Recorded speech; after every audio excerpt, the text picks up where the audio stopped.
¿Qué tal, doctores? ¿Cómo están? Buenas tardes a todos. ¿Cómo están?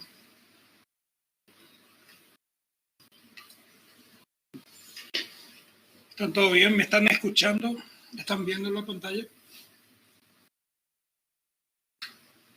Excelente.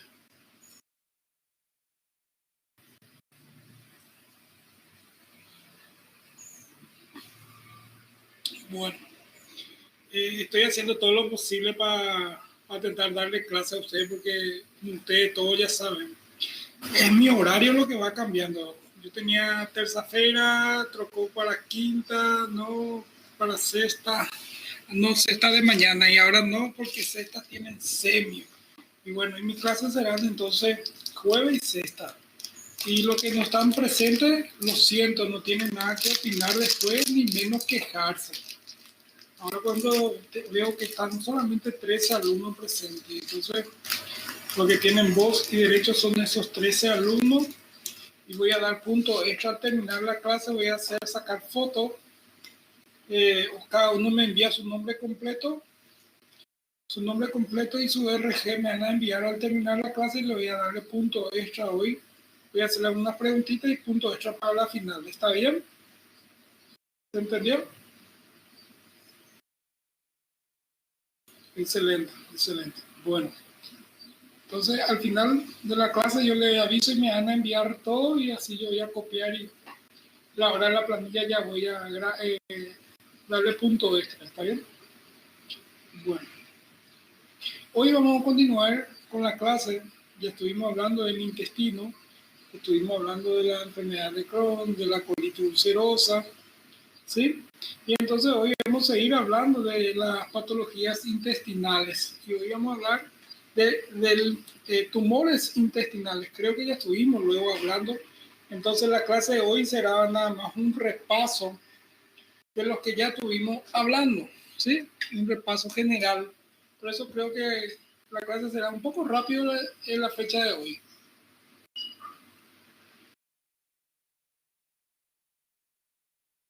Bueno, entonces vamos a hablar de las patologías intestinales. Como le dije, vamos a hablar de los tumores del intestino delgado. ¿Sí? Vamos a hablar así un breve reseña de un breve resumen de todos los tumores, de los factores de riesgo, de la prevención clínica y cómo es la presentación, ¿verdad? Y sobre todo, cómo se clasifican, ¿sí? Cómo se clasifican y cómo están. Eso es lo más importante de todo. Bueno, entonces empecemos la clase. Como le dije, vamos a hablar de los tumores del intestino delgado. Del 3 al 6% son tumores gastrointestinales, menos a 0,4% de los tumores, de todos los tumores. Es decir, que se manifiestan muy poco entre todos los tumores que se presentan en el ser humano. El tumor benigno son los más frecuentes que el maligno. Hay una incidencia de 1 cada 100.000, ¿sí? De mayor predominio en el sexo masculino y la edad media es de 57 años, ¿sí? Es de 57 años. Hay muchas cosas que ustedes van a ver acá o van a escuchar que nosotros ya estuvimos hablando, ¿sí? Que ya estuvimos comentando. Entonces, como le dije, la clase de hoy es un poco de repaso ya también del intestino delgado.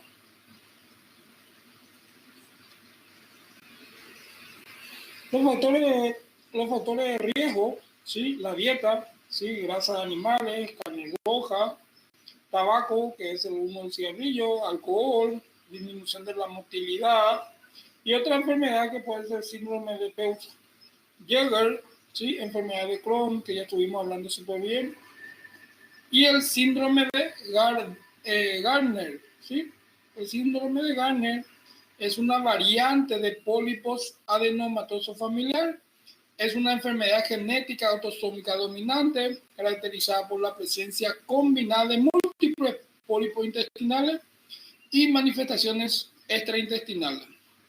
Y luego, otro factor de riesgo para la neoplasia intestinal es el estado de la inmunodeficiencia. Acá lo tenemos SIDA, post-trasplante y enfermedades autoinmunes. Entonces, estas son las patologías o son los factores de riesgo que llevan más a la formación de las neoplasias intestinales. De estos citados, ¿cuál es la más frecuente de todos los factores de riesgo? ¿Cuál es la causa más real de estos recién citados? ¿Cuál es la causa más real para la formación de la neoplasia intestinal? El cigarrillo, excelente, el tabaco. Muy bien. ¿Cuál otro? La dieta. Los sudamericanos, exclusivamente los sudamericanos, los brasileros, paraguayos, los argentinos no tanto, pero los brasileros y paraguayos no puede faltar carne roja en la mesa. ¿Mm? No puede faltar carne roja en la mesa. Doctora Dara, nuevamente la doctora Dara, ya se va a ir a hablar de mí. ¿Cuántas veces por semana comes carne roja en tu dieta? ¿Todos los días? 4 veces, 3 veces, 5 veces. ¿Cuál es la cantidad de la dieta de carne roja en tu...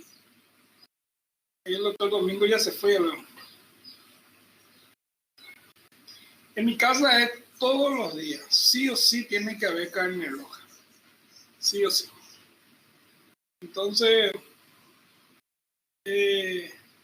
la carne roja, especialmente la carne de vaca, y aparte tenemos traer la carne de chancho, animales silvestres también, que hay lugares donde se consume mucho. Sí producen.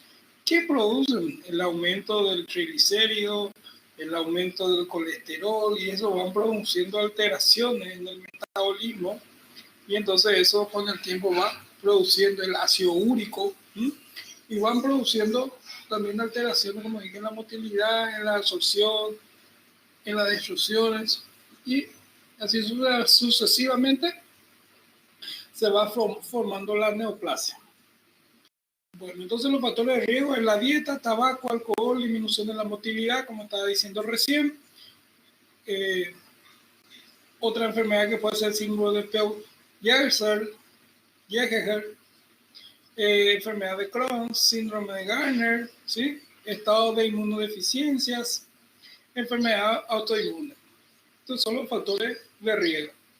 En la presentación clínica, ¿sí? Síntomas más específicos son dolor abdominal, pérdida de peso, anorexia, anemia, hemorragia oculta. Le pregunto al grupo, en esta hemorragia oculta, me vino una pregunta de examen.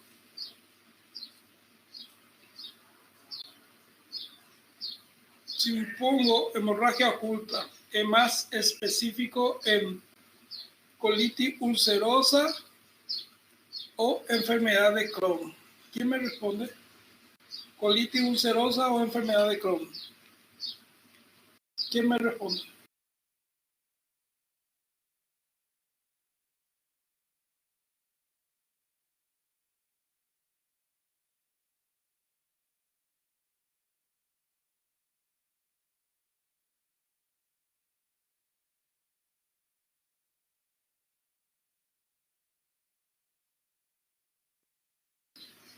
Excelente, doctor Wesley.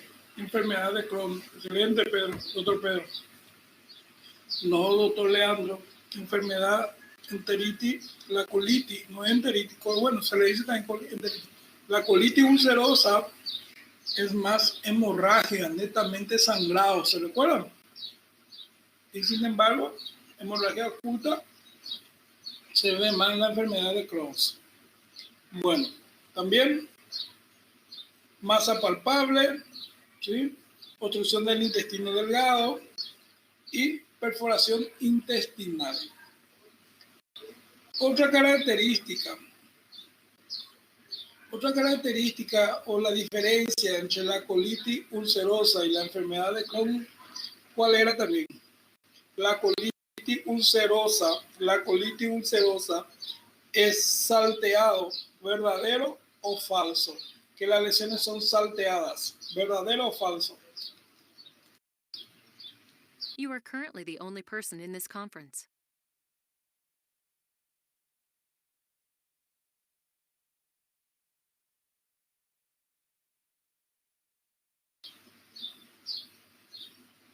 Falso, falso. ¿Quién es la salteada, doctora Milena? Falso.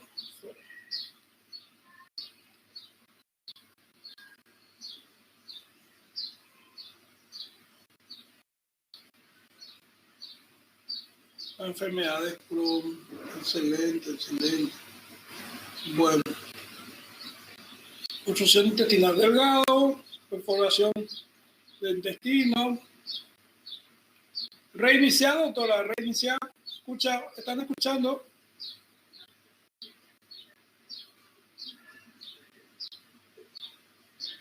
¿Me escuchan? You are currently the only person in this conference.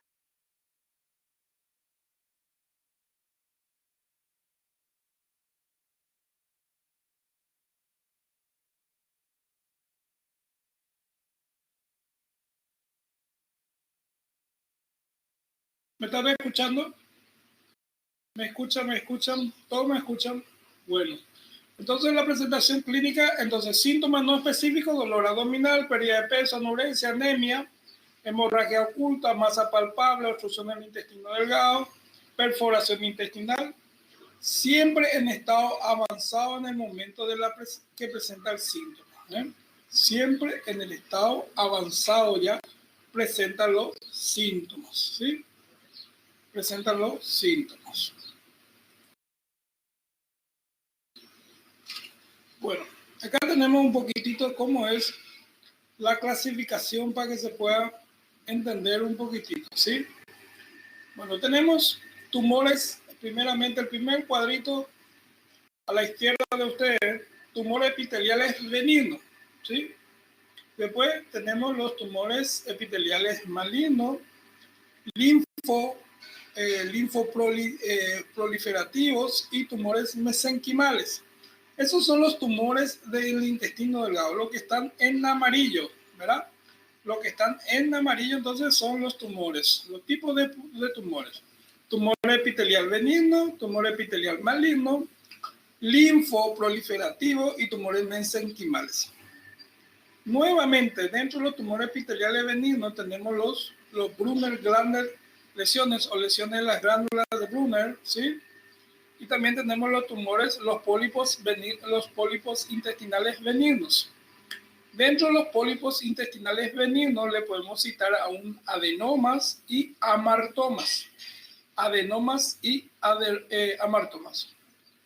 Y luego tenemos los tumores epiteliales malignos, ¿sí? Que son proliferativos de los adenomas, carcinomas, los adenocarcinomas, metástasis y los carcinoides o carcinomas. Vamos a hablar después de los tumores epiteliales malignos. Dentro de los linfoproliferativos, ¿sí? Tumores linfoproliferativos, tenemos las células T y las células B, ¿sí? Dentro de la célula T, otra vez tenemos la asociación de enterogástricos. ¿Se recuerdan cuando hablamos de las células T de isonoma? Y de las células B tenemos las células diferenciadas, difusas, ¿sí? Las células del linfoma, las células de Mal, linfomas de Mal, los linfomas de Mantle, que vamos a ver, y después los inmunoproliferativos de las células B. Y nuevamente se clasifica otra en GIS, ¿sí? En células tumorales, ¿sí? Paraganglionares. Vamos a hablar otra vez vamos a intentar hablar de cada uno. Nosotros ya estuvimos hablando de eso. Pero las células de GIS, de Fanny neuronales, ya son las células mesenquimales. Las células de GIS, ¿sí? Los tumores Fanny, las células neuronales, los tumores neuronales, paraganglionares. Estas son las células mesenquimales. Nosotros vamos a hablar de esto. Nosotros ya hablamos ya de eso. ¿Se recuerdan ustedes que nosotros ya hablamos de esto? ¿O todavía no hablamos de esto? Creo que sí, ya hablamos. Ya no me recuerdo en que en la primera clase o la segunda o la tercera clase ya estuvimos mencionando esto. ¿Hablamos o no hablamos?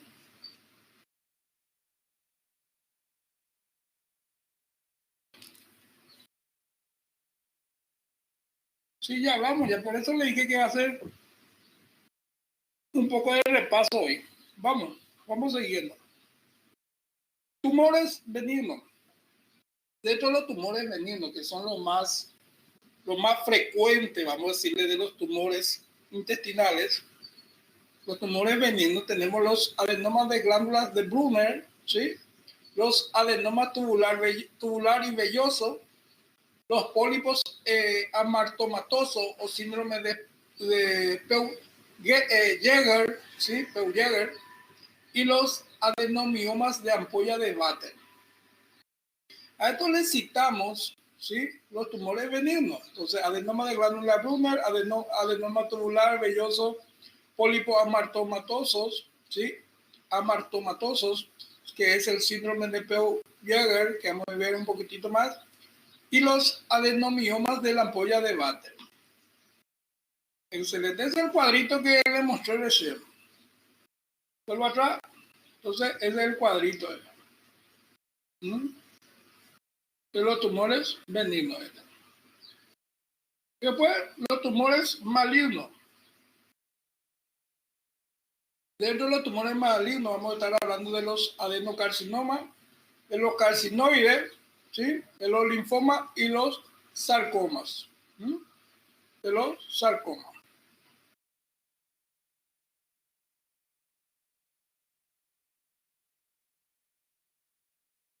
De los adenocarcinomas. ¿Qué podemos decir de los adenocarcinomas? Que son los tumores, los adenocarcinomas son tumores benignos o malignos.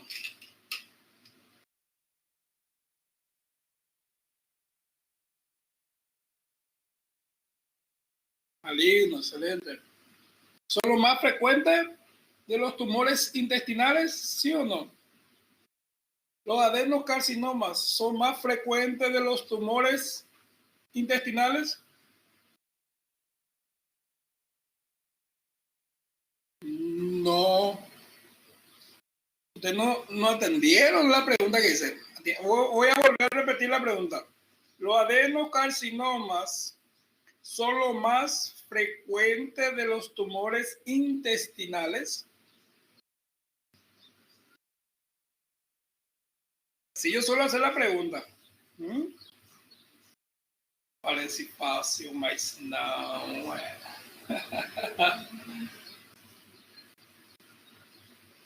¿Sí o no? ¿Verdadero o falso?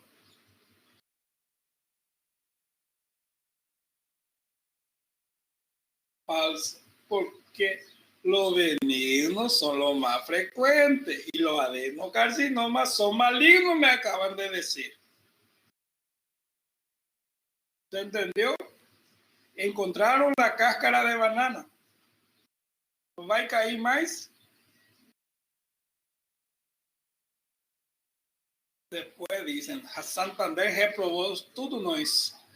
Bueno, vamos a lo que es serio. El adenocarcinoma es el más frecuente de los tipos histológicos de maligno, del maligno, que es mayor al 50%. En la edad media aparece entre la década del 50 y del 60, ¿sí? Entre 50 y 60 años. Es más frecuente en el sexo masculino que en el femenino. Tiene una alta incidencia en el duodeno, especialmente en la ampolla de Vater. Esa es su ubicación. ¿Quién me dice en qué lugar está la ampolla de Vater? ¿En qué lugar está la ampolla de Vater?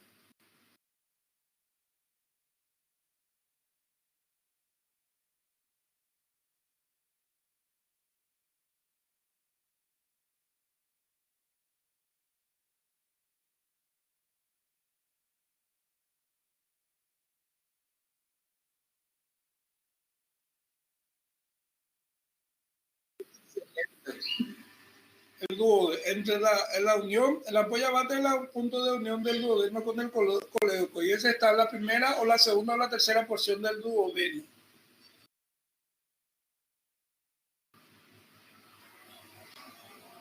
Todos apoyan.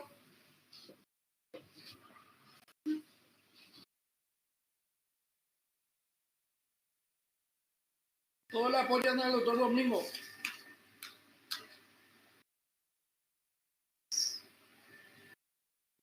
Nadie te apoya, doctor Domingo, nadie.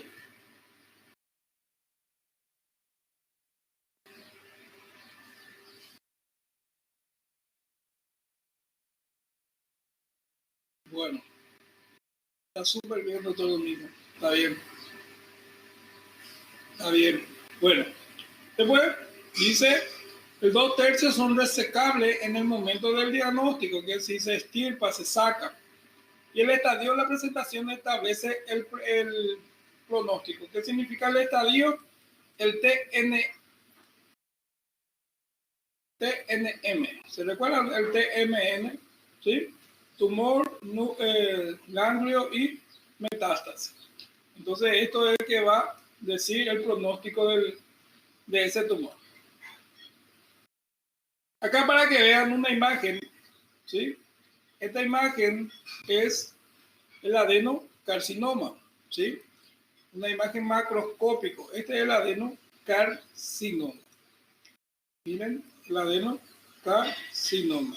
Se observa bastante bien. Entonces, vuelvo a recalcar, es más frecuente en los tipos malignos, mayor al 50%, se ve entre los 50 y 60 años, es más propenso en el sexo masculino que femenino, alta incidencia en el duodeno, específicamente en la ampolla de Vater. El 2/3 son resecables en el momento del diagnóstico. Cuando se diagnostica, se extrae, significa. Y el estadio en la presentación establece el pronóstico de cómo está. Y entonces ahí lo tiene la ampolla de Vater. Tiene la ampolla de Vater. Esta es la imagen macroscópica. Y acá miren, esta es la imagen microscópica. En el duodeno, jamás existió acá en este lugar el epitelio intestinal, miren. No hay nada, no existe epitelio, totalmente destruido. Esta es una imagen microscópica. Bueno, después tenemos el carcinoide, ¿sí? El carcinoide es benigno o maligno. El carcinoide es benigno o maligno. El nombre ya lo dice, maligno. El 30% de los tumores del intestino delgado, ¿sí? Se origina de las células de Kurzschildt o células de enterocromafines en la crista del Lieberkühn, ¿sí? De eso se originan, ¿sí? Comúnmente encontrado en el ilion, ¿sí? Menor a 2 centímetros, de color amarillento, ¿sí? Secretores de serotonina y otros productos que pueden ser la histamina, prostaglandina, vaso intestinal péptido intestinal vasoactivo, la gastrina, el glucagón.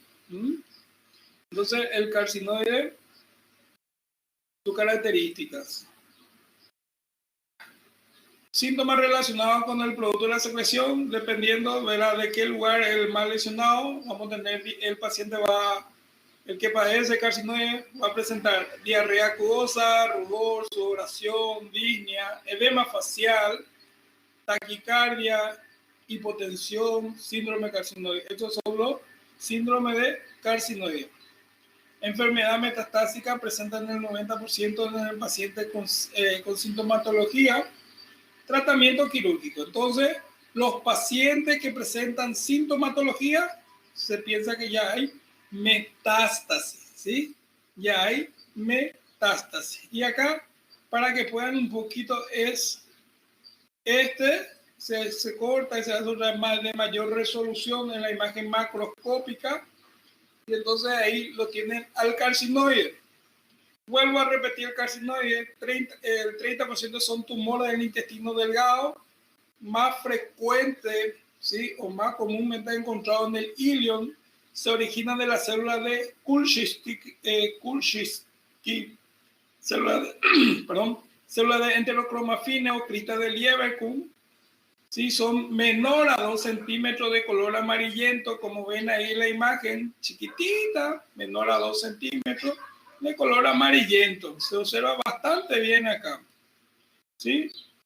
Secretoras de serotonina y otros productos que pueden ser histamina, ¿sí?, prostaglandina, el VIT, vaso intestinal vasoactivo intestinal, péptido intestinal, gastrina, glucagón. Sus síntomas, ¿sí? Sus síntomas dijimos que están relacionados con la secreción y pueden presentar diarrea acuosa, rubor, disnea, edema facial, taquicardia, hipotensión, ¿sí? Todos esos síntomas se conocen como síndrome carcinoide. Y si presenta los síntomas, realmente presenta el 90% de los pacientes, significa ya tiene metástasis. Y el tratamiento es quirúrgico. El tratamiento es quirúrgico. Bueno, entonces, esa es la imagen macroscópica y acá la imagen microscópica. Miren cómo se observa bastante, miren la imagen microscópica. Acá la célula de cromafines, como acá ya hay alteraciones.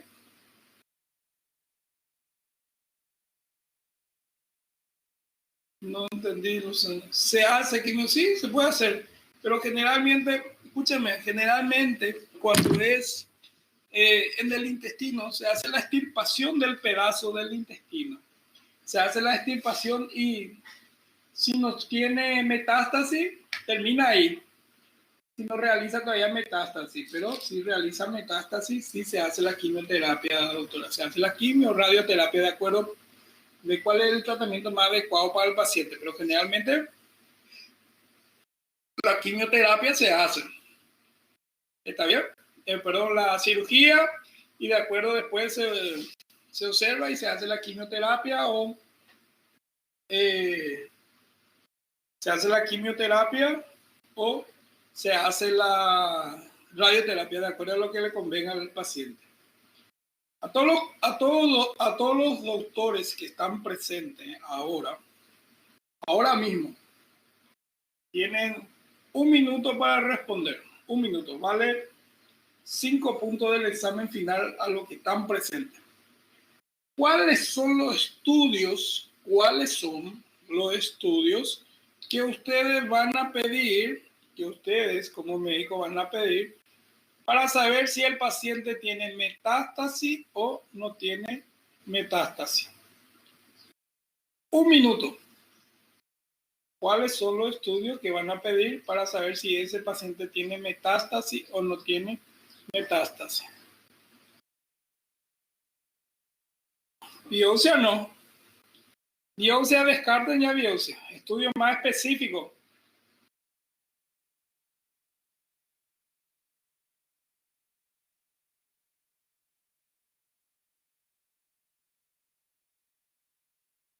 No.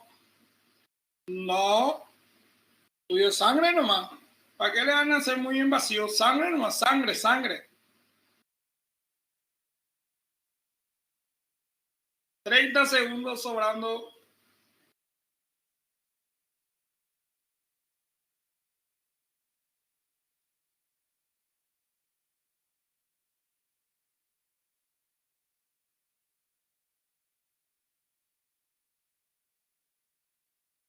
Diez segundos.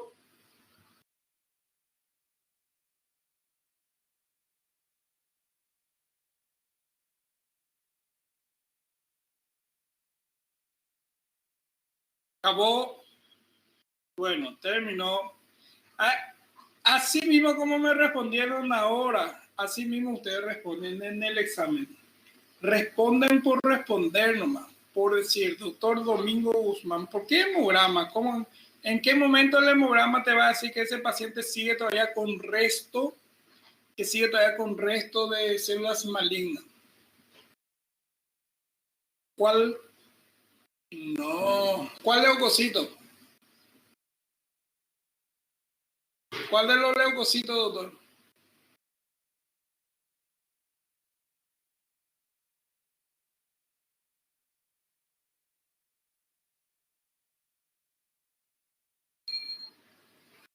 No. Doctor Mateus, ¿por qué tomografía?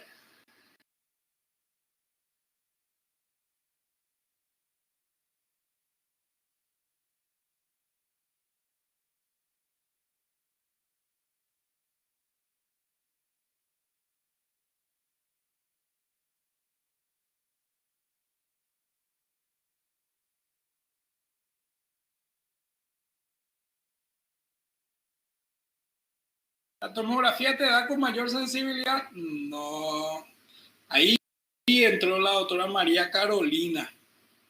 No, rayos X menos. Se pide, ¿sabe? Voy a continuar la clase. Para que yo pueda hacer, cuando ustedes realizan una extirpación de una célula maligna, ¿sí? Se espera, más o menos, ustedes piensan que no hay metástasis porque no se observa, se espera un mes y se vuelve a pedir la beta-HCG, o usted le dice beta-HCG cuantitativo, alfa-fetoproteína y la LDH. Eso se pide, doctores, ¿sí? La LDH. Y existen otros más específicos y más profundos que yo puedo ir pidiendo. ¿Cuáles pueden ser? Vuelvo a decir. La beta-HCG cuantitativa, ¿sí? Voy a pedir eso.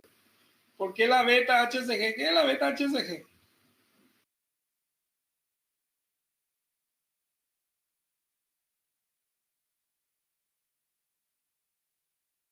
¿Hormona de qué? ¿Hormona de crecimiento? ¿Puede ser? La LDH, que son los lácticos dehidrogenasa, y la alfa-fetoproteína, conocido, como le dije,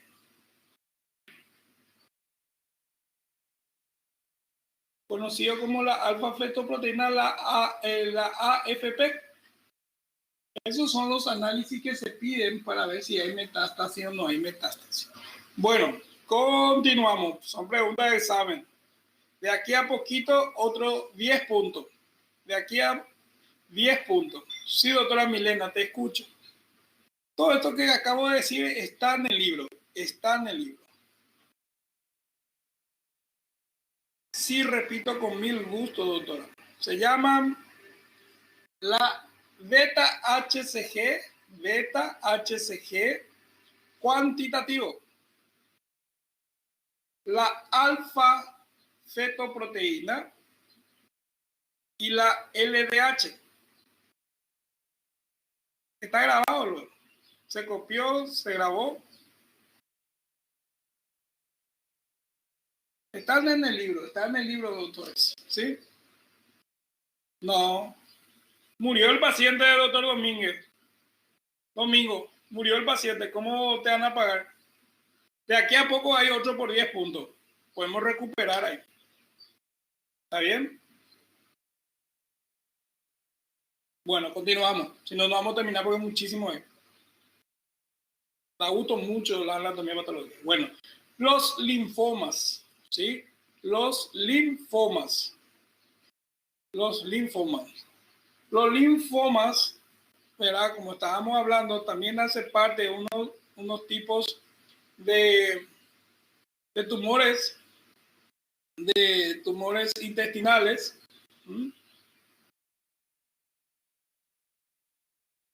Ahí está la doctora Milena Estefani, específico ya. Muerte natural, y ahí está, ya enseguida vamos a informar eso, doctora Milena. Bueno, linfoma, el 15% de los tumores del intestino es el 15% de los tumores del intestino delgado, ¿sí? Es más frecuente entre los 50 y 60 años de edad. Son pequeños porcentajes de linfomas gastrointestinales. Se encuentra el 75% del linfoma es más frecuente en el estómago, el 9% en el intestino delgado y el 7% en el hilo secal. Los factores de riesgo son de enfermedades autoinmunes, inmunodeficiencia o inmunosupresión, ¿sí? O post-trasplante, como dice acá, enfermedad de Crohn y es el PROES tropical. ¿Sí? El PROES tropical. Esos son los más frecuentes, ¿verdad? Como estamos diciendo.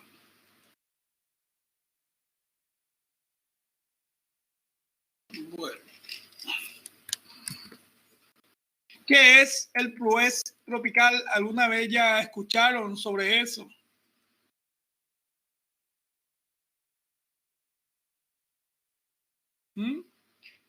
Generalmente es una enfermedad gastrointestinal, es una enfermedad rara, ¿sí?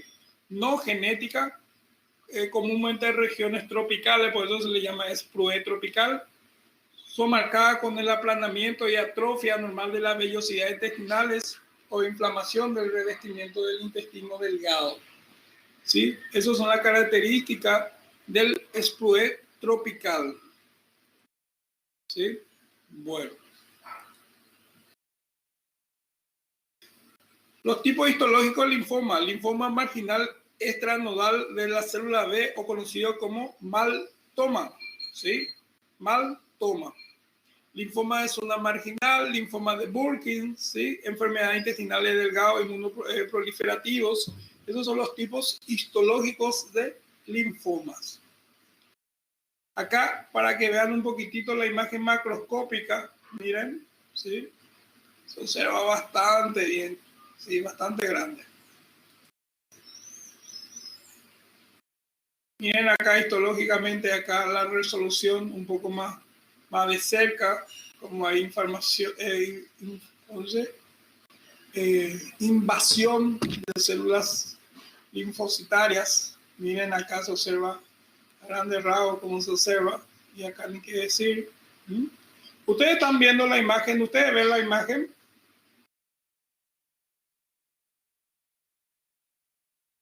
Excelente, excelente. Me escuchan también, ¿verdad? Sí, por eso me respondo. Acá nuevamente, miren, parece placa de qué? ¿Placa de qué? Que se encuentra en el intestino, placa de intestino delgado, placa de histología.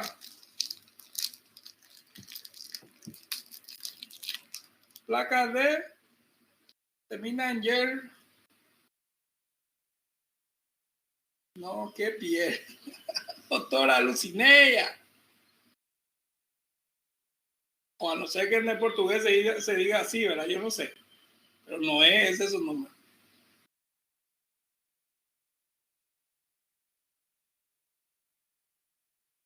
¿Placa de qué?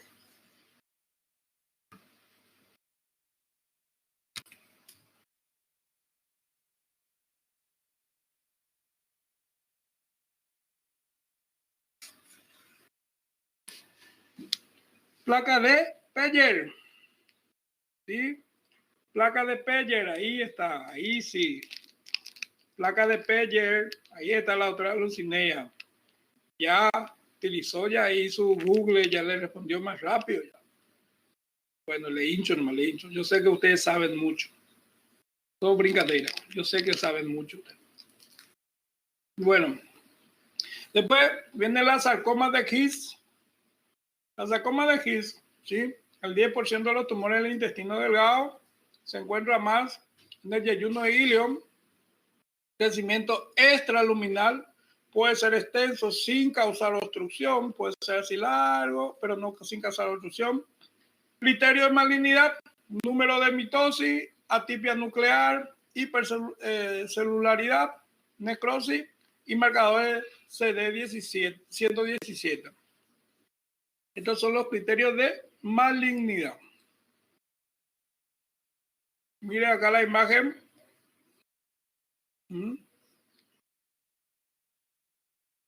Observa bien la imagen, ¿verdad? Entonces, sarcoma de His. ¿Esto ya es maligno, sí o no?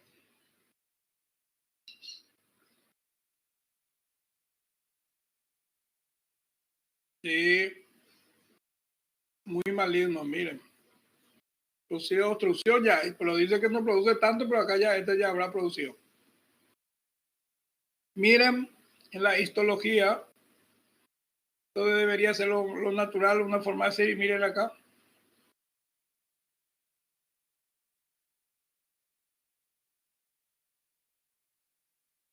Miren acá.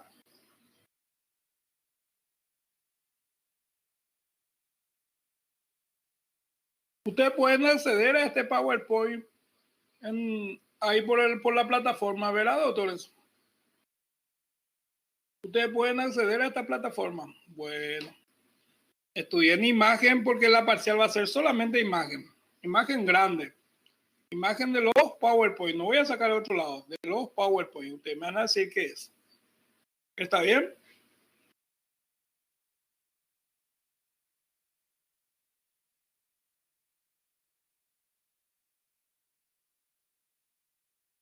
Pólipos del tracto intestinal. Ahora vamos a hablar de los pólipos del tracto intestinales. Los pólipos, como ya dijimos, ya nosotros ya hablamos que son los pólipos que parecen dedos, ¿verdad? Son masa originada en la mucosa y que prostruye hacia la luz de un órgano hueco.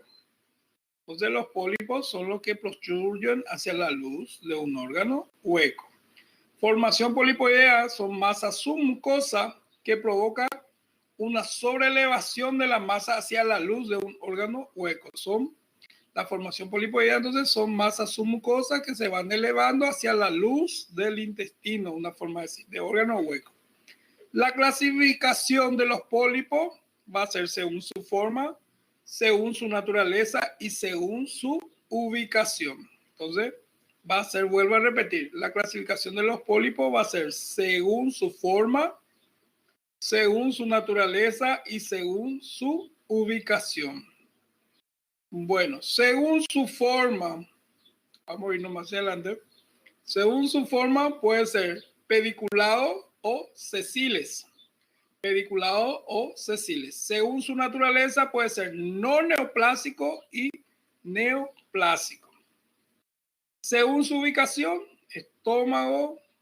esófago, estómago, intestino delgado, intestino grueso. Según su ubicación. Esa es la clasificación de los pólipos gastrointestinales. Acá, según ustedes, va a ser pediculado o sesiles.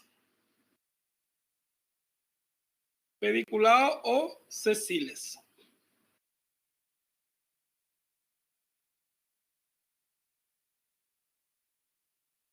Dale, doctores, pediculado o sesiles.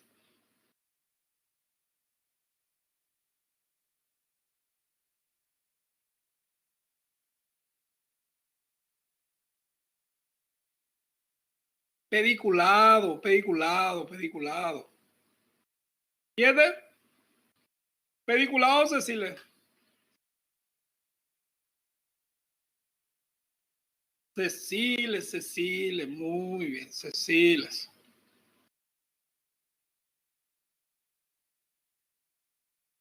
Bueno, la otra es la clasificación general tipo 1, así, tipo 1, atiendan bien esto. Clasificación general primero. Pólipo no neoplásico.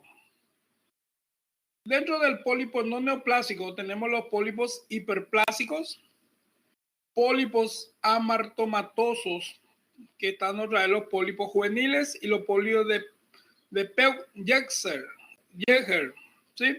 Los pólipos juveniles y los pólipos de Peugeot-Jeghers casi son la misma cosa. La diferencia es que este se manifiesta más a temprana edad, la de juveniles, como su nombre lo dice.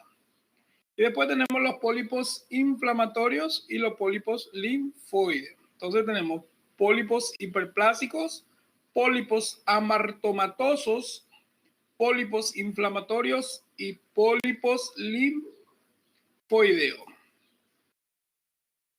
¿Estamos bien hasta ahí?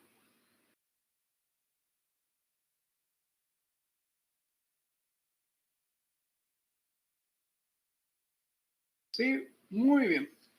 Continuamos entonces. Clasificación general tipo 2. ¿Verdad? Los pólipos neoplásicos. Los neoplásicos. Dentro de los neoplásicos le tenemos a los pólipos adenomatosos, y los carcinomas colorectal polipoideo. Dentro de los pólipos adenomatosos tenemos adenotubular, adenoma túbulo velloso y adenoma velloso. Dentro, vuelvo a repetir, la tubular, la túbulo velloso y la velloso están dentro de los adenomatosos. Y luego tenemos los carcinomas colorectal polipoideo. ¿Sí? Eso es la clasificación general tipo 2.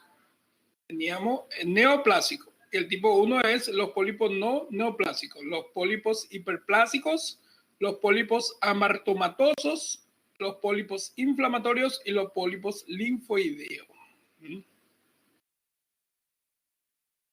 Y la clasificación, el tercero, por último, que son las formaciones polipoideas. ¿Sí?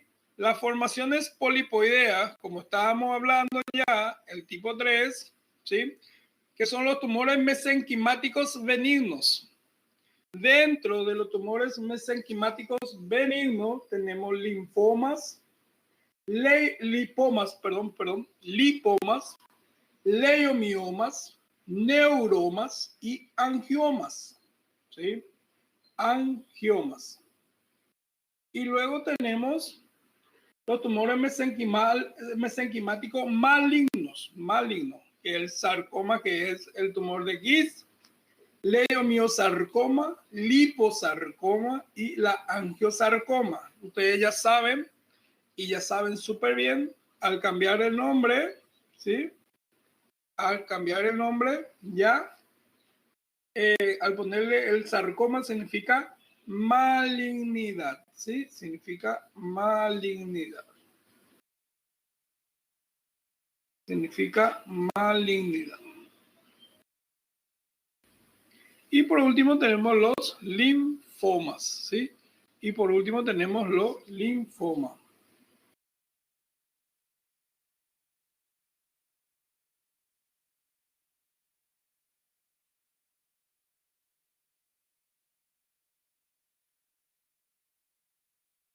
¿Se entendió un poquitito? Entonces, la última que es la formación es polipoidea, tumores mesenquimáticos benignos y tumores mesenquimáticos malignos. Manejen nomás cuáles son los benignos y cuáles son los malignos. Los pólipos gastrointestinales, la frecuencia de los pólipos gastrointestinales, el adenoma es el 67%. Y los pólipos hiperplásicos, el 11%, y los otros pólipos recién citados, 22%. ¿El adenoma es maligno o benigno? Adenoma.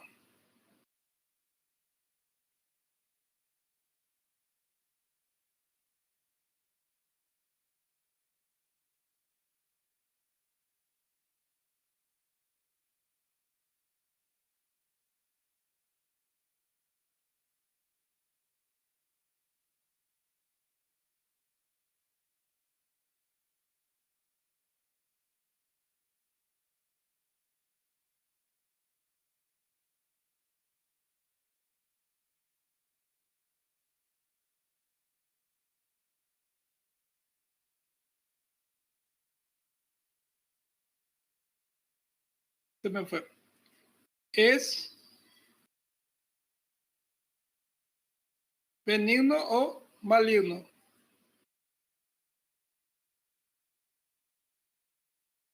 What?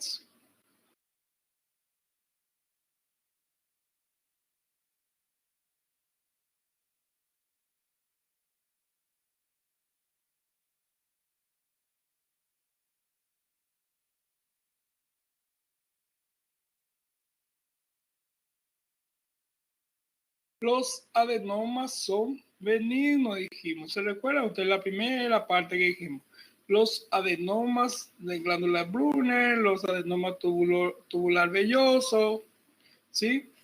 Los adenomas son tumores benignos, pero tienen gran potencialidad de malignidad, ¿sí? ¿Está bien? Se aclaró un poquitito. Y después están los pólipos hiperplásicos. ¿Son benignos o malignos? Benigno o maligno. Benigno. Y lo demás, el 22% de ahí entra el maligno. ¿Está bien? ¿Se entendió un poquitito? ¿Se recuerdan ustedes que nosotros dijimos que hay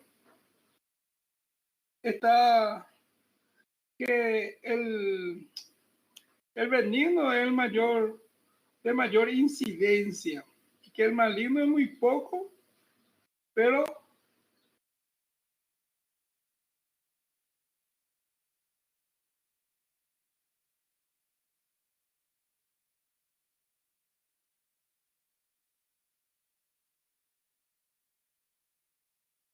Pero como dije, el maligno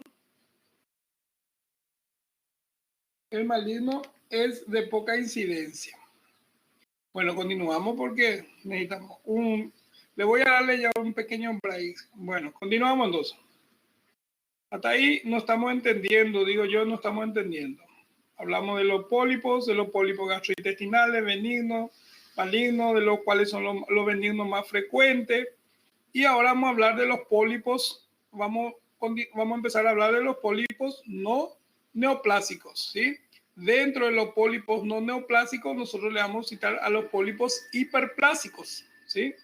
Los pólipos no neoplásicos, entonces le vamos a citar a los pólipos no neoplásicos. Uno, pólipo hiperplásico, que recién acabamos de hablar, pequeño, menor a 0,5 centímetros, en la edad entre los 60 y 70 años de vida, 30-50% de los individuos adultos, parece mucho.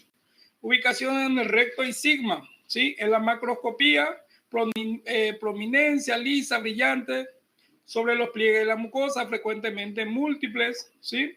En la microscopía vemos glándulas hiperplásicas con aspecto de diente de sierra, recubierta por epitelios cilíndricos simples sin atipias y potencialmente maligno nulo en su forma pura. Es decir, que el pólipo hiperplásico no se transforma fácilmente a un pólipo maligno. Y acá, para que puedan ver, este es un pólipo hiperplásico, ¿sí? Pólipo hiperplásico en la forma macroscópica. Y en la forma, miren acá un poco más de cerca, pólipo hiperplásico. Parecen dientes, dice. ¿Mm?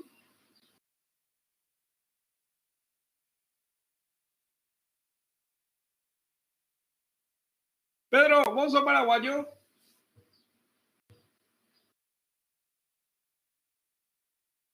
¿Pero habla guaraní?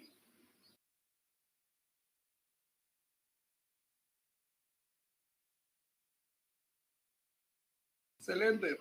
Bueno, entonces acá la macroscópica. Y acá microscópico parece sierra. Miren, parece sierra. En general, miren. Acá. Esa es la imagen microscópica. Miren acá más de cerca, se observa bastante bien. Miren, parece sierra. Las glándulas, súper bien se ve. Miren acá, pólipo hiperplásico. Miren. Bueno, pólipo amartomatoso, o conocido como pólipos juveniles también, ¿verdad? Son pólipos de tamaño de 1 a 3 centímetros, más grande que el hiperplásico, ¿sí? En la edad menor a 5 años, por eso también como juveniles dijimos. Son pólipos más frecuentes en niños, la autoamputación es común, ¿sí? Su ubicación es más generalmente en el recto. En la macroscopía son pediculosas, de superficie lisa, ligeramente lobulada, generalmente único. En la microscopía, glándulas dilatadas recubiertas por epitelios cilíndricos simples sin atipias sobre un estroma amplio inflamatorio. Son frecuentes la ulceración y la hemorragia, ¿sí? Son frecuentes, como dije, la ulceración y la hemorragia. Y su potencialidad de malignidad, nulo, excepto en los casos de pólipos juveniles a repetición.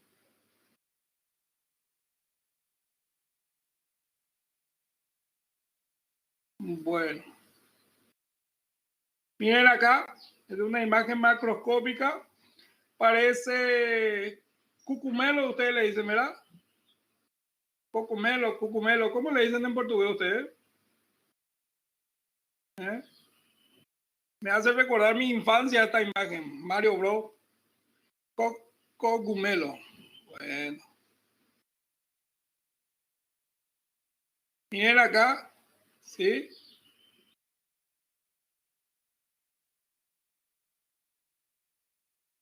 Miren acá, ya es microscópico. Es único, grande. Miren, este es de un gato.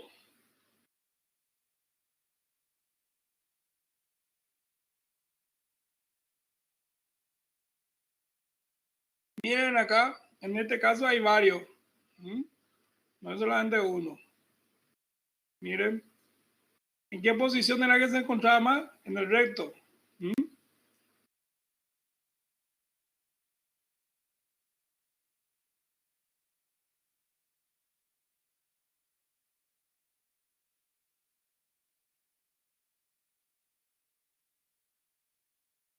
Pólipo amartomatoso, el pólipo de Peutz-Jeghers. Vamos a ver cuál es la diferencia entre el pólipo juvenil, ¿sí?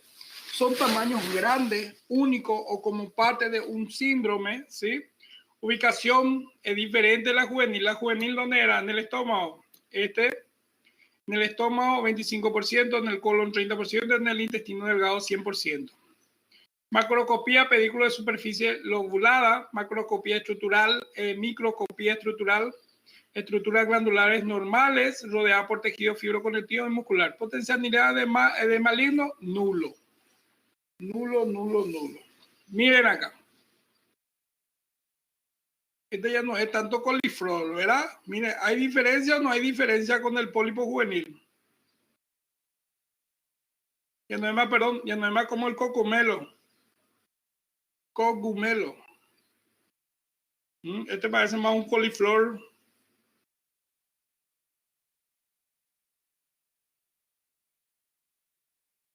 Miren, parece un árbol este. Parece un árbol. Es mayor que el pólipo juvenil, los dos. Parece un árbol. Hace un bonsai. Tienen que relacionarme a ustedes con la imagen. Hace un bonsai. Y miren lo que es. Miren, el otro más lindo. Miren.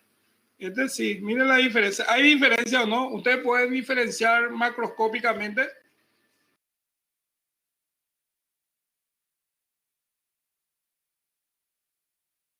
Excelente, doctor. Excelente.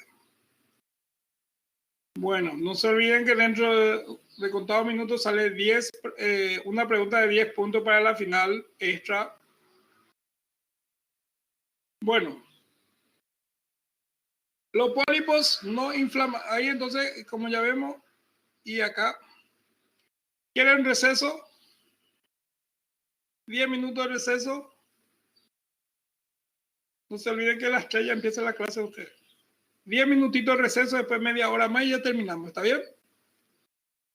10 minutos de receso. ¿Aceptan?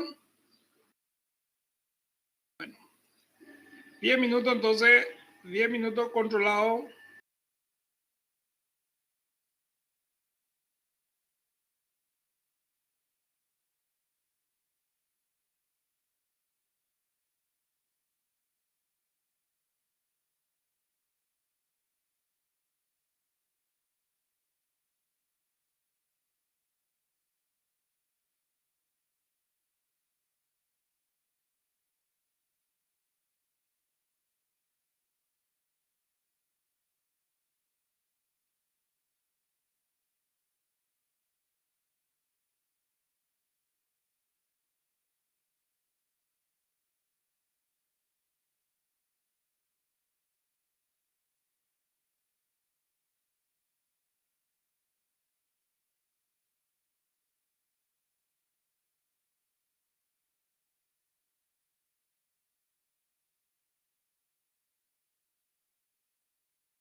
Hola, hola, Bote.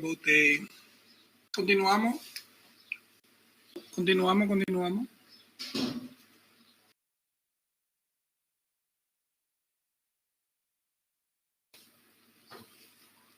Excelente.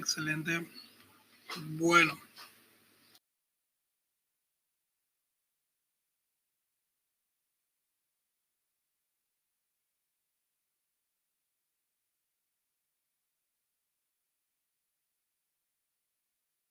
Bueno, continuamos entonces. Vamos a hablar entonces de los pólipos no neoplásicos, pólipos inflamatorios, ¿verdad?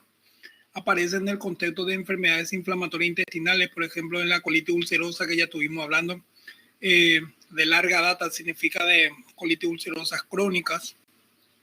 Representa una mucosa en regeneración rodeada por ulceraciones. Y después tenemos los pólipos linfoides, ¿sí? Que representan los focos de hiperplasia linfoidea intramucosa. La otra era mucosa y esta intramucosa.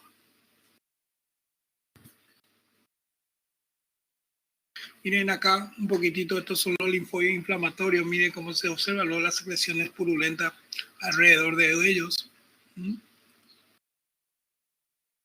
Miren acá microscópicamente, este es un microscopio electrónico, como se observa bastante bien. Miren, este que era un repaso nada más. Pregunta de examen. Letra A, letra C y letra B. Así le voy a poner. Responda correctamente. A, B, C. ¿Qué es la C?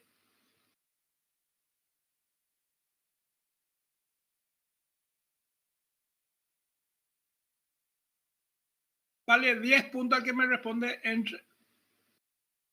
10 puntos va a valer. El que me responde ahora mismo.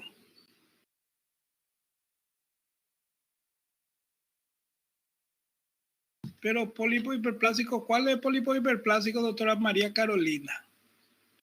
Doctor Wesley Felipe, ¿cuál es el pólipo hiperplásico? ¿Cuál letra? B. No tem B corta ahí.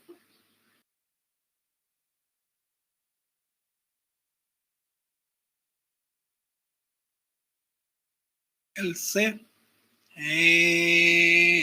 Ya. Hiperplásico. Y esta es la A. Vale 10 puntos para el examen final de anatomía patológica. 5.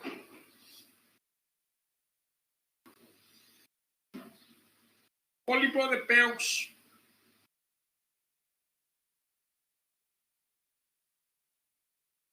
Y la B.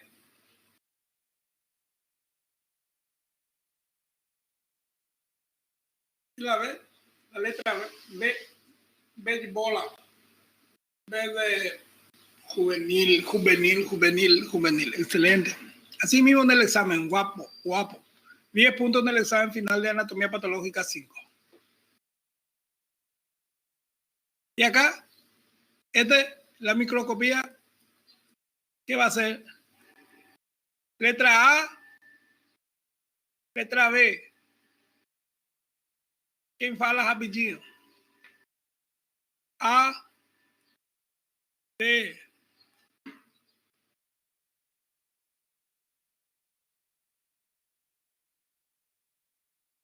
Excelente domingo. Excelente otro domingo.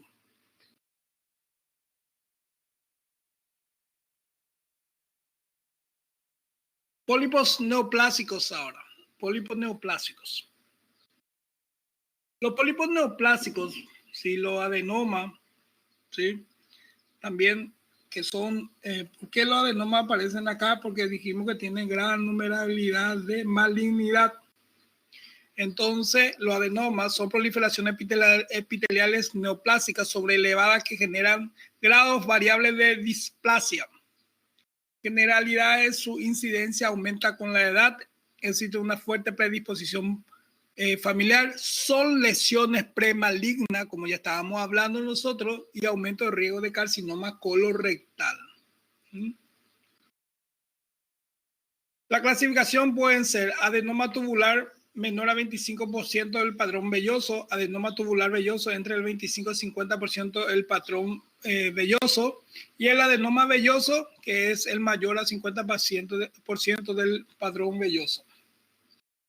El riesgo de malignidad, tamaño del pólipo, mayor a 4 centímetros. Arquitectura histológica, mayor comprende vellosidad. Grado de displasia epitelial, alto grado. Entonces, estos son los riesgos de malignización. Si los pólipos tienen esta característica, entonces ya podemos decir que es netamente maligno. Bueno, la característica de los pólipos adenomatosos, ya dijimos, tienen un tipo histológico, que el tubular el 87%, el túbulo velloso el 8% y el velloso el 5%. El tamaño varía mucho, 5 milímetros 38%, 6 a 10 milímetros 36% y mayor a 10 milímetros 26%. La presencia de la alteración histológica grave, que es la displasia de alto grado, el 6%, y los carcinomas invasivos de 1,5%. Estas son las características. Esta característica que estoy leyendo acá, que le estoy diciendo, se encuentra en el libro, ¿sí? Se encuentra en el libro. Bueno, las principales características del adenomas tubulares. Adenomas tubulares.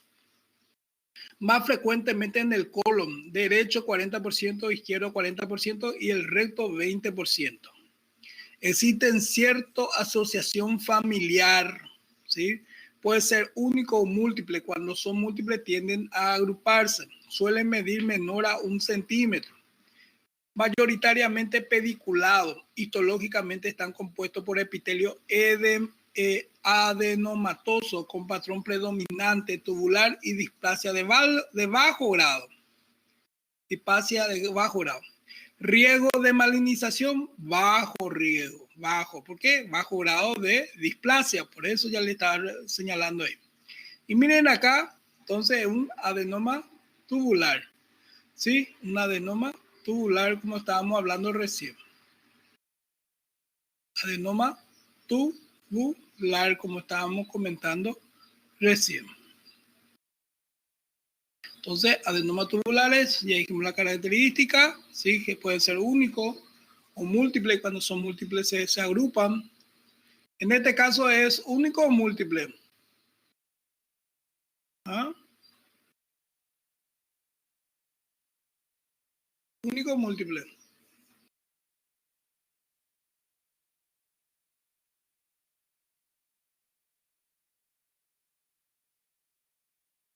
Son múltiples, doctores, múltiples.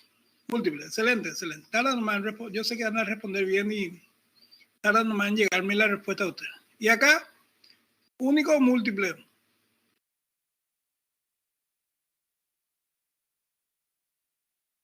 Únicos. Se nota la diferencia, ¿verdad? Miren acá, único. Miren acá. Único o múltiple.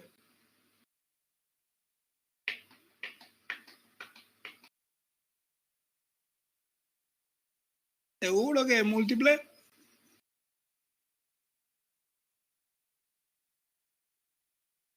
Y volver atrás. Ay, buenas, exacto, doctor. Por eso justamente voy a volver atrás. Suele medir menos a 1 centímetro, dice.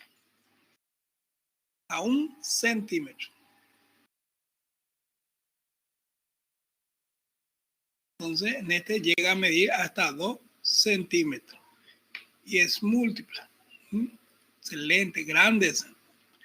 Y acá, miren.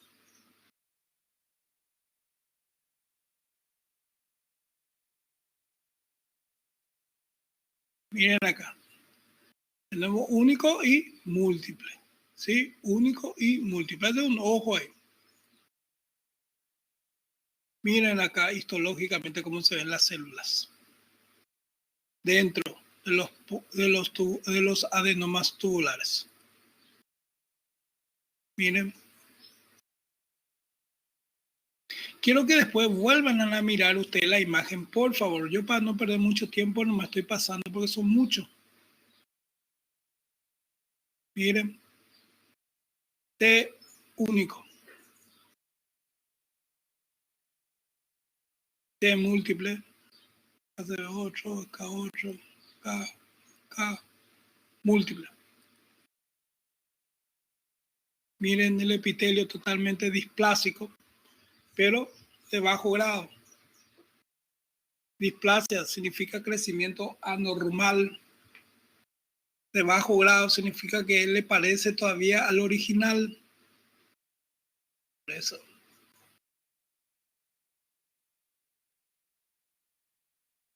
Bueno, adenomas vellosos son principales características. Dentro de 3 minutos voy a dar preguntas para el examen final, eso es fuera de mentira. A los que están presentes ya me van a ir pasando su nombre. Las principales características del adenoma velloso, ¿sí? Más frecuente en el recto, en el colon y recto tenía que ser eso, y recto sigmoide, ¿sí? También. Suelen ser sesiles y de mayor tamaño de 1 a 3 centímetros, mayor que el adenoma tubular, ¿sí? Histológicamente están compuestos por epitelio adenomatoso con patrón de crecimiento digitiforme. ¿Qué significa crecimiento digitiforme? Como el dedo, ¿sí? Como el dedo, varios. El grado de displasia suele ser mayor, entonces su riesgo de malignización es alto, 70%. 70%. Miren acá. Miren, se observa bastante bien, perdón.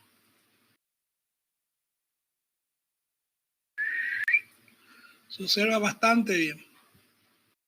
Acá también se observa una lesioncita.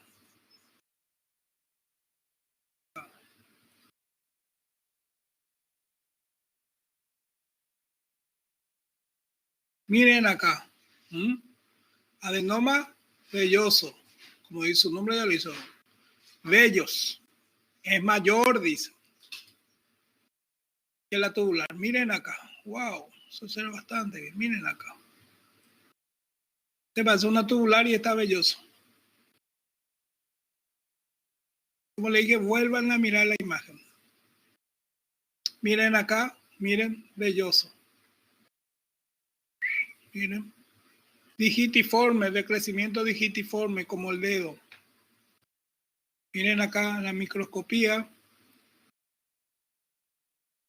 Varios mosaicos. Miren acá. Wow.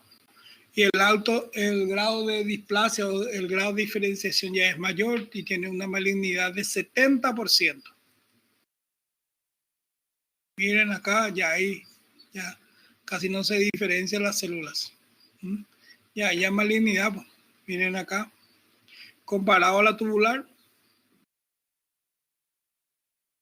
Bueno, adenoma túbulo velloso es la unión de los dos, túbulo y velloso. Principal característica. Característica intermedia entre los adenomas tubulares y velloso. Riesgo de malignización intermedio relacionado con la proporción de componente velloso. Entonces la túbulo vellosa es túbulo con el bollo, con el velloso. Y entonces la malignización es, si hay mayor número de velloso, va a ser más maligno. Si hay mayor número de tubular, va a ser menos maligno. ¿Se entendió? ¿Se entendió un poquitito esa parte?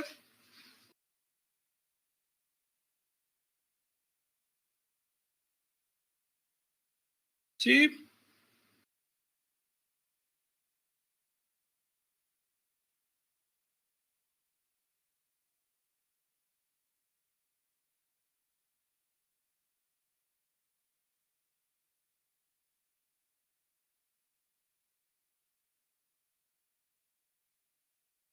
Así mismo. No tanto, pero un gran malignidad, un gran porcentaje, doctor Domínguez, gran porcentaje.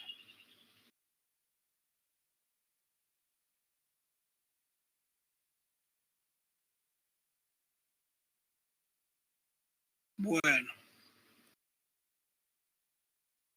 Miren, esta es la histología. Túbulo velloso. Ya.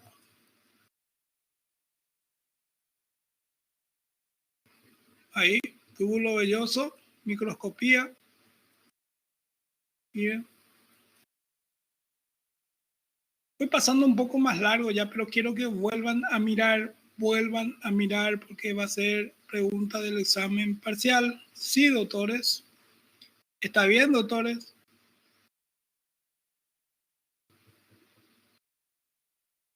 Miren, mitosis.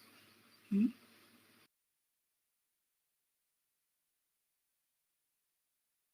Adenomas, entonces, características clínicas, la adenomas, anemia, su característica clínica, la anemia de origen desconocido, hemorragia rectal oculta o franca, deposiciones mucoides más frecuentes con los adenomas vellosos, la deposición de mucoides, obstrucción, invaginaciones intestinales y hallazgos accidentales. Esas son las características clínicas. Bueno, ahora los pólipos intestinales. Los síndromes de pólipos intestinales pueden ser hereditarios y no hereditarios. Dentro de los pólipos hereditarios tenemos los pólipos adenomatosos, que son los pólipos cólico familiar o pólipo adenomatosa familiar, lo más frecuente. Después tenemos los síndromes de Gardner o síndrome de Turcotte, pero lo que está marcado en rojo son los más frecuentes. Los pólipos amartomatosos son hereditarios. Dentro de los pólipos amartomatosos tenemos los poliposis cólica juvenil o los pólipos juvenil, la misma cosa, o síndrome de Peutz-Jeghers o Hegel, ¿sí? Después tenemos, dentro de la amartomatoso, tenemos los poliposis neurofibromatosa, enfermedad de Cowden, síndrome de Rubalcaba-Miret-Smith, síndrome de familia de De Boom, pero sin embargo, lo más frecuente, pólipo de cólica juvenil y pólipo de Peutz-Jeghers. Y la no hereditaria, que son los síndromes de Crohn-Kittet, Canadá, pólipos hiperplásicas, los pólipos inflamatorios, los pólipos nodulares linfoides y los pólipos linfomatosos. Entonces, este es un buen resumen que ustedes aprendan, porque pregunta de examen, ¿sí? De una con flecha o pareja. Bueno, los principales causas o las principales características de los pólipos adenomatosa familiar, el PAF, ¿sí? La familiar, vuelvo acá adentro, ¿sí? Que son las hereditarias, ¿sí? Entonces, los pólipos adenomatosos familiar, las principales características, proceso autosómico dominante, entre los 20 y 30 años de vida, múltiples pólipos adenomatosos, mínimo 100, distribuidos difusamente por toda la mucosa colónica, mayoritariamente son adenomas tubulares. Si son adenomas tubulares, ¿son malignos o no?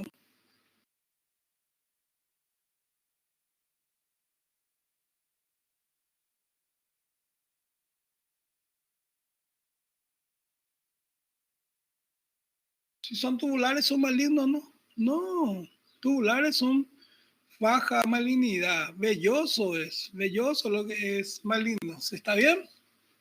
Bueno, no se confundan para el examen final. Ya están cansados ya eso, yo entiendo. Ya estarán cansados ya. Bueno, me aguardan un segundito, ¿sí?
Hola, ¿me escuchan? ¿Me escuchan? Discúlpenme, tuve que recibir una llamada de urgencia.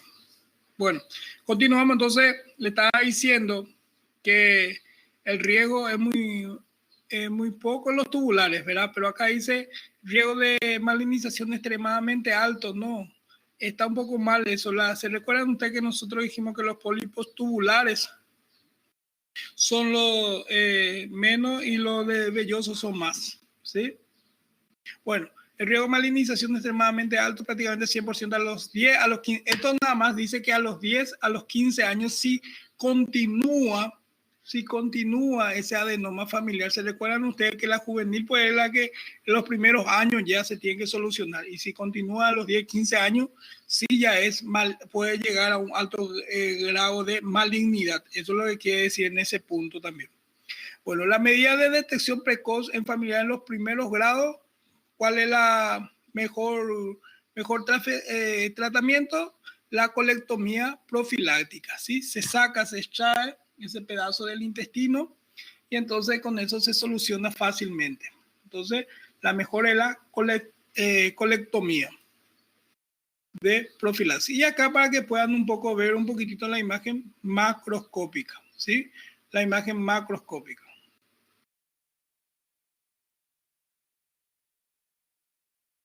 Acá nuevamente, miren. Acá se observa bastante bien los pólipos familiar, PAP, pólipo adematosa familiar. Miren.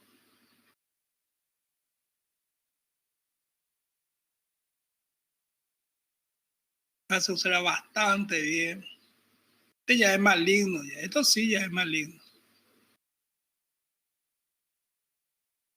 Miren. Micelados.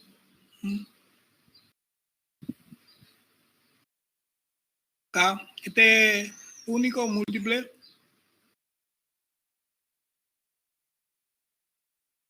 Este es múltiple o único. Este B y este A. La B es múltiple y la A es único. Miren acá, este único también puede crecer grande así. Miren acá. Acá se está formando dos ahora.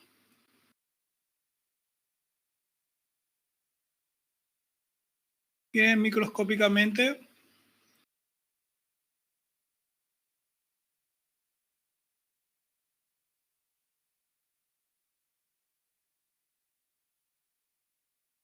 Y acá también microscopía.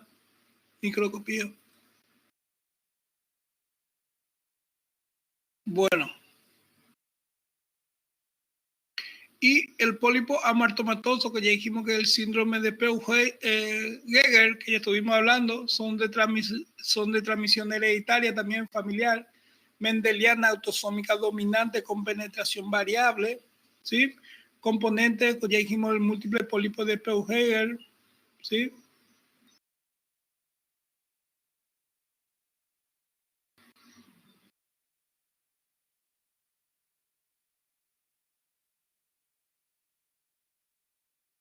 Bueno, hiperpigmentación mucocutánea.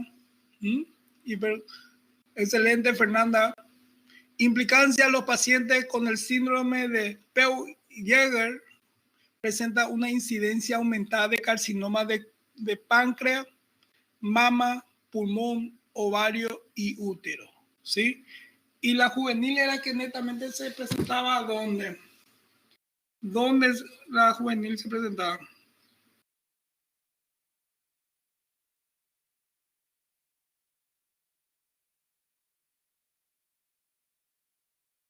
La juvenil en el recto, sí. Bueno, tengo...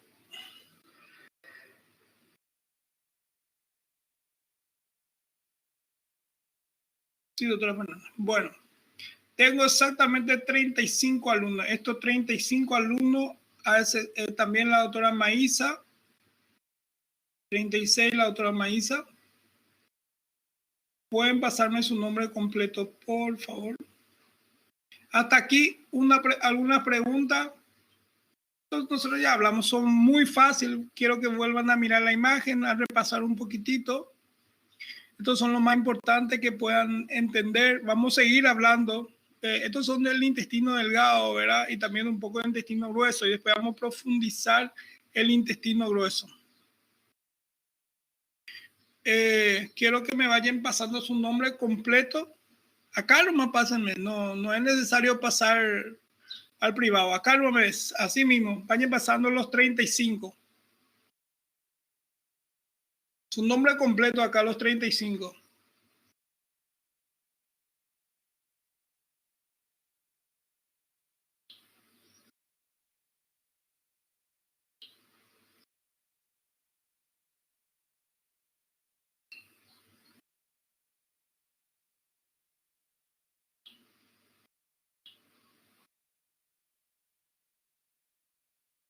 La doctora Dara ahora escribió. Hace rato le pregunté y no me respondió, pero ahora ya escribió ya. Eso es lo importante. Hay forma de hacerle escribir a Diezio.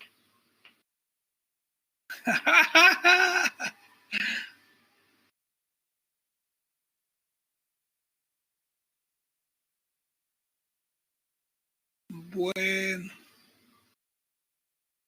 Excelente. ¿Alguna pregunta hasta acá, doctores?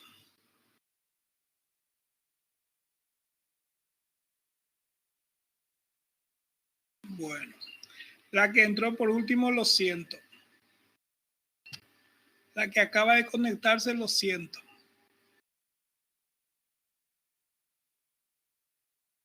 Bueno, gracias, doctor. Nos vemos el próximo jueves. ¿Sí? El próximo jueves era por la mañana la clase, ¿verdad? La que acaba de entrar, lo siento.